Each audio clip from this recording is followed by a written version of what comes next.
Hey everyone, Jake here from the Hook and Vice. So I recently had a request to do a fly for you guys from a couple people. It's a salmon style hook that we're tying on today. M2 heavy single from Partridge Hooks. Recently restocked to my hooks. So I'm going to tie this up for you guys. Hopefully do a little helpful video for those of you guys who are interested in this fly. This is the golden olive pattern that I did.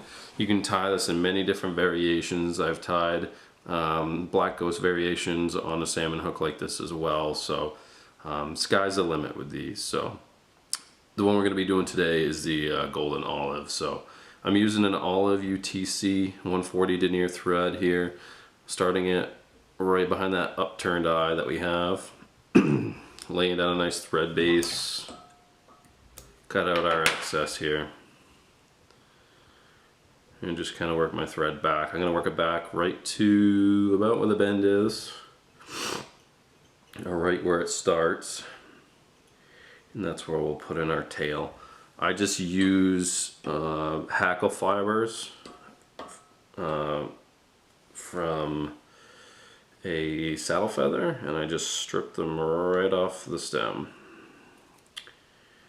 I also use schlappen for these sort of flies as well, but really the saddle fibers are basically very schlappen-like towards the bottom of those saddle feathers. So I like my tail to just come off the rear of the fly right past the bend. What we'll do is we'll tie it right in at the back with a little bit of a pinch wrap.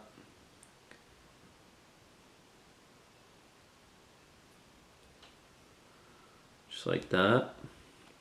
And work our way forward here.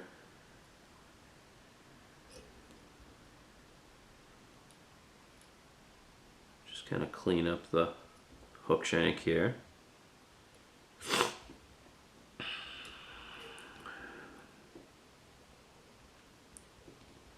And once we have our tail tied in, go ahead and just kind of even the body out here with some thread. We're going to go ahead and tie in some tinsel and then some floss, and then we'll go from there. But this fly doesn't use a lot of material. Like I said, just those few that I just mentioned. So go ahead and tie in our tinsel here in a second. Tinsel I'm going to use is medium-sized tinsel. It's double-sided, so you have a silver side to it, and then you have a gold side. So we want the gold, obviously, so what we're going to do is we'll tie it in towards the front of the fly. And we're going to tie it with the gold side down. That way when we go to wrap it around the hook shank, it'll be gold side up. So go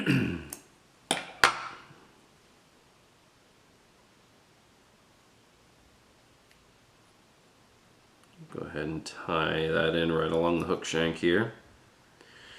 I'm going to go right up to where our tail fibers are. We don't want to work back onto them because that will start to push our tail downwards, and we just want it to come off the rear of the fly. We don't want it to be pointing down or anything like that. So we'll work our thread back up towards the front. If you have some excess tinsel at the front, you can go ahead and snip that out, and then we'll tie in our floss. The floss I'm going to use is olive. It's great stuff. You can pick it up at Michael's or Walmart or any other store like that that has craft sections. It comes as like a 6-strand. I find that's a little bulky for these flies, so what I do is I just strip it and reduce it to 3 strands. It really reduces the amount of bulk you have with this fly. So I'm going to tie that floss in right at the front too, and keep that right on the hook shank. Just do some open spiral wraps here, just kind of securing it in place down the shank. We're going to stop right where I stopped with my tinsel,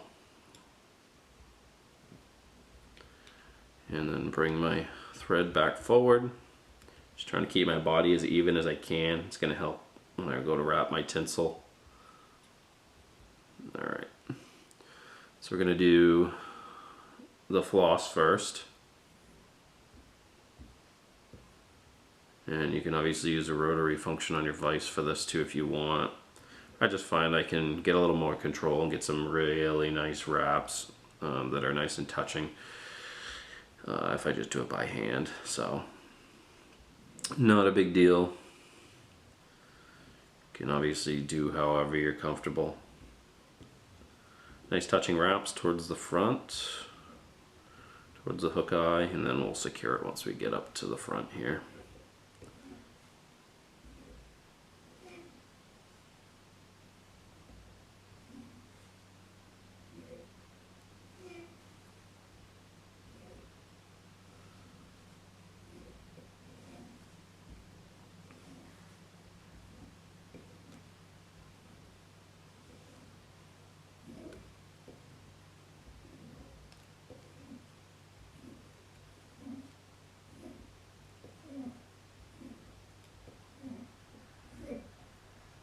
Once you get to where you're gonna stop with your floss, you can go ahead and capture that with your thread.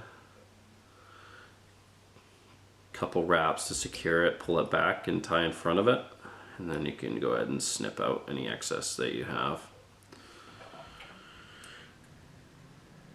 I'm gonna do that with our tinsel. Just do some evenly spaced wraps forward down the shank of the hook.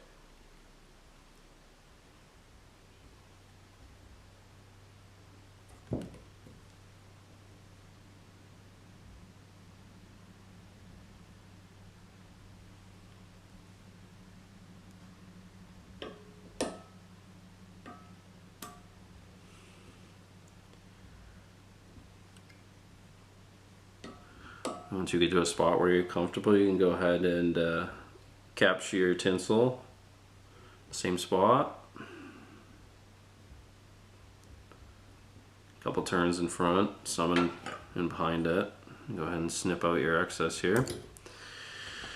What we're gonna do is strip some olive hackle fibers again from the base of a saddle feather, and we'll tie some on the bottom side of the shank of the hook. You can align them and kind of stack them in your fingertips if you need to here.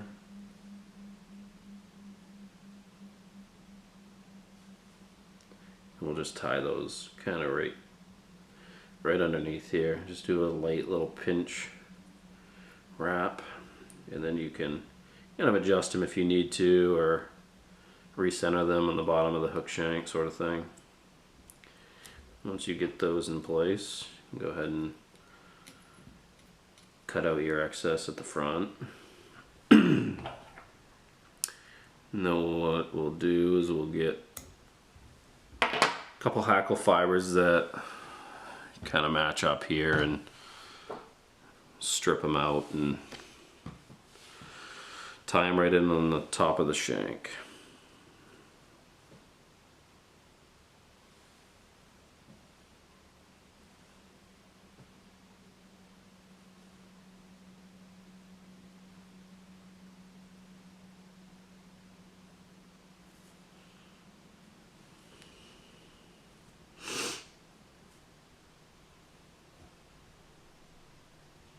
Right about there looks good.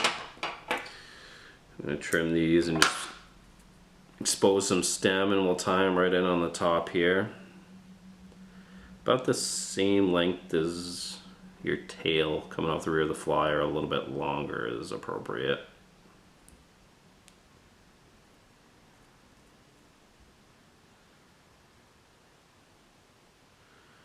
And then you can cut your stems out of there once you have them tied down. And once you're done with that, it's just a matter of whip finishing, and finishing with either a head cement or UV glue. And that's all there is to the olive and gold streamer on a salmon hook. Like I said, there's multiple variations of this, and you can kind of mess around with it and do a bunch of different colors. So let me know what you guys think, and like to see your streamers that you tie, and Give the video a thumbs up if you liked it. And let's see your salmon streamers.